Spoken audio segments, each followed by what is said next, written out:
Okay, Curt, you're doing some announcing today for OAC. How far are we from Marlington?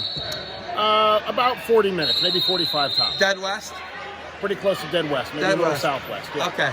So, coming to OAC's, first off, did your son, who's state qualifier in Marlington, did he wrestle in the OAC events? He did. Talk about these events and what it means bringing your son up and how it's, he's a state qualifier. How has it prepared him for Division II in Ohio and being a state caliber type guy, a state placer type guy? Sure. Well, one thing, I like to tell this story a lot. I got my son, I let him start competing in wrestling in 4th grade. He never had a winning record in 4th, 5th, 6th grade. Losing record every year. 7th grade got a little better. 8th grade really started to win the majority of his matches. And then, of course, in 7th and 8th grade, we started getting into some of the OAC qualifiers, OAC tournaments, and wrestled at state in 7th grade. Was an alternate and got in the bracket. Didn't win a match, but it's stuff like that. Putting yourself in a position where you're competing against the best guys around, and then slowly but surely you close that gap, maybe a little bit here, a little bit there, and you can compete at a higher level than you once thought was really possible. And I think that's a lot of what happened with him. He put a lot of time in, wrestled a lot of Greco and freestyle the last 3 years, and then I think it really all paid off. I mean, I think the people we know, we're very honest, we're very, very realistic. We thought that he was an underdog to get into the 3rd, 4th spot or the 1st, 2nd last year. And he pulled off on day 2. He won 3 matches in a row over quality guys, all of which had beaten him at one point or another in his career. What does that mean to know that you're in a program where you can flip results? That's the biggest thing, right? Like, sure. A lot of these kids don't think they can flip results. I mean, we've seen it as coaches who've been around for many, many years. Just because you win a match doesn't mean you're better than that kid next week. And sometimes we've got to put that into our mindset. And I think that's what this is all about. I mean, that's part of life. Things aren't going to go your way every single time, whether it's in business, in school, whatever. And if you can learn that in wrestling, then you can apply that to anything else. Do you think there's a lot of people, maybe even here, who lose focus of that and are just really about winning? Yeah. Yes, I've seen it here. I see it at all levels. I've probably been guilty of it a time or two in my life as a coach and a dad, and I think sometimes it's good for me to see, and for all of us, to see other people and how they act and how they deal with things, and we can learn from that. When I watch some dads, some kids, they take a loss here very, very hard, and that's a good learning experience. But 5-10 years from now, that match is nothing but a practice match. It's nothing but a learning experience. I used to try to tell our guys in middle school and youth, listen, there's no such thing as matches. Matches are really just practice for when it really counts down the road. I think my brother wrestled a guy one year at the state tournament from Marlington, first round, 89, Hagen. Does that sound right? Yes. I think he was a state placer. It was Rick Hagen, I think. Yeah, my brother Chad wrestled in the state tournament. Yep. I think the guy was a state placer. The Hagen boys, yeah, there were two Hagen boys, Chuck and Rick. I think that was Rick Hagen. Yeah, you're younger than me in school. State placer, right? Yeah. So my brother Chad wrestled him. Absolutely. He was really tough. So you guys got a really good program there, right? But it's you teeter on D2 and D3 a lot, don't you? We have. Right now we're smack in the middle. We're going to be, like a lot of schools in Ohio, especially rural schools, we're slowly shrinking in enrollment.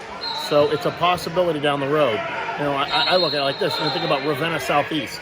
How good they were. D3. Now they're in D3. Yeah, Southeast. Yeah, because imagine the success they could have had with some of their great teams in the 90s and 80s if they were in D3 back then. Yeah, that's crazy to think about it.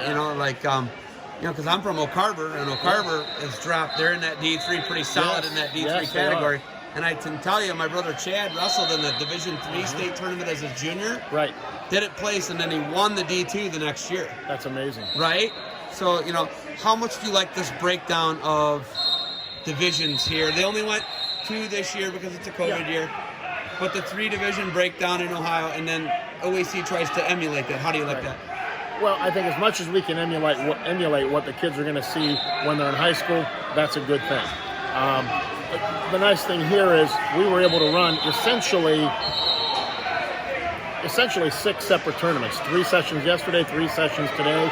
Completely cleared the gyms for safety in between the sessions. So we were able to get kids a lot of matches very efficiently. I mean, if there's one thing wrestling we need to do as a sport, I think it's to, as I always say, we need to be efficient with time. You know, I told our athletic director this, and I told the guys on our conferences. When football says they're going to kick off that ball at 7 p.m., they kick the ball at 7. When basketball says tip-off is at 7, they tip it off at 7. If we say a dual meet is going to start at 7, we need to start it at 7. And I think that's one of the best things the OAC does. They're super organized up front, and when there's a start time, they meet it. I mean, I obviously love the organization. It's a great organization. What did the Hamiltons see in Lake Erie College in Painesville, Ohio? Why? You know, so Brent, you know, well, like I said earlier, you know, Brennan was a good wrestler in high school, and he had that great district tournament. He, you know, he definitely looked at Baldwin Wallace, where I wrestled. He looked at Mount Union, which is where, of course, he's put a lot of time in. Which is probably 10 minutes away from. Yeah, easily, maybe less. Yeah.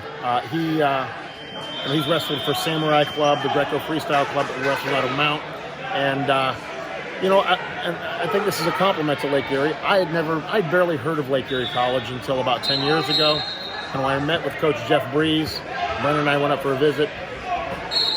He was great. I mean, he spent the whole day with us. I think it's a smart thing he does. It was a beautiful summer day. Took us to the beach down at Headlands Beach.